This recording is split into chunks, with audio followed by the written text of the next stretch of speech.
Trump picks Tulsi Gabbard for Director of National Intelligence. President-elect Donald Trump said Wednesday he selected former Democratic Congresswoman turned Trump supporter Tulsi Gabbard as his pick to be Director of National Intelligence. The selection of Gabbard is sure to set off a major confirmation fight. Gabbard, an Army National Guard veteran, unsuccessfully ran for president in 2020 as a Democrat, but said she was leaving the Democratic Party in 2022. She campaigned with Trump and served on his transition team. In many ways, the transformation of Gabbard from isolationist Democratic iconoclast to MAGA darling has been a gradual evolution, culminating in her announcement before the November election that she was joining the Republican Party after she had endorsed Trump. She has long espoused the same seemingly contradictory attitude towards the U.S. military as Trump, reverent of its might but skeptical of its use. And like Trump, she has frequently appeared to take positions more favorable to foreign leaders widely considered not just American adversaries, but in some cases, murderers, including the presidents of Syria and Russia. How influential Gabbard will be, however, remains an open question. The institutional impact of the Director of National Intelligence, nominally the top post overseeing the 18 agencies that make up the intelligence community, but which has existed only since 2005, has varied between administrations. Intelligence officials say that the CIA, with its vast collection and analysis capabilities, remains the heavyweight inside the IC. Trump has tapped a former Director of National Intelligence, John Ratcliffe, to run the CIA.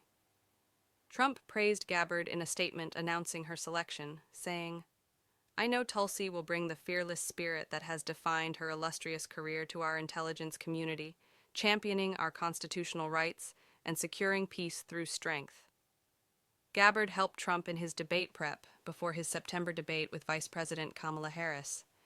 "If I can be helpful to President Trump in any way, it really is just sharing the experience that I had with her on that debate stage in 2020, and frankly helping to point out some ways that Kamala Harris has already shown that she's trying to move away from her record, move away from her positions," Gabbard said in an interview with CNN's Dana Bash on State of the Union.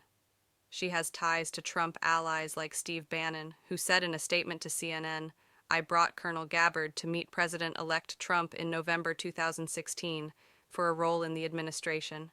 It did not work out then, but now we have one of the strongest America First proponents nominated to take charge of an out-of-control and destructive intelligence community." When Gabbard ran for president in the 2020 campaign, she touted herself as an Iraq war vet with an anti-interventionist foreign policy. Gabbard and Harris had several notable exchanges during the 2020 Democratic primary debates, where Harris criticized Gabbard for her foreign policy views, while Gabbard challenged Harris's record on criminal justice. The former Hawaii Congresswoman has taken stances that have been at odds with U.S. foreign policy, including meeting with Syrian President Bashar Assad in Syria in 2017 and saying in 2007-2019 that he was not an enemy of the United States.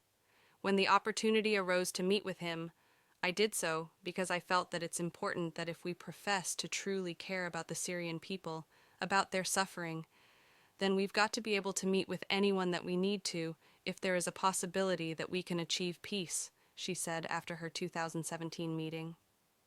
Even as a Democrat, Gabbard shared some of Trump's isolationist instincts, supporting a withdrawal of U.S. troops from Syria, even as she declared during one of the Democratic primary debates that Donald Trump is not behaving like a patriot.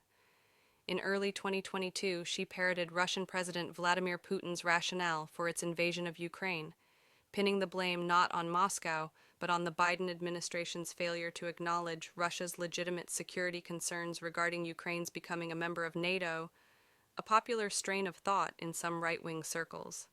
This war and suffering could have easily been avoided if Biden admin NATO had simply acknowledged Russia's legitimate security concerns regarding Ukraine's becoming a member of NATO, which would mean U.S. NATO forces right on Russia's border, Gabbard wrote on X in February 2022.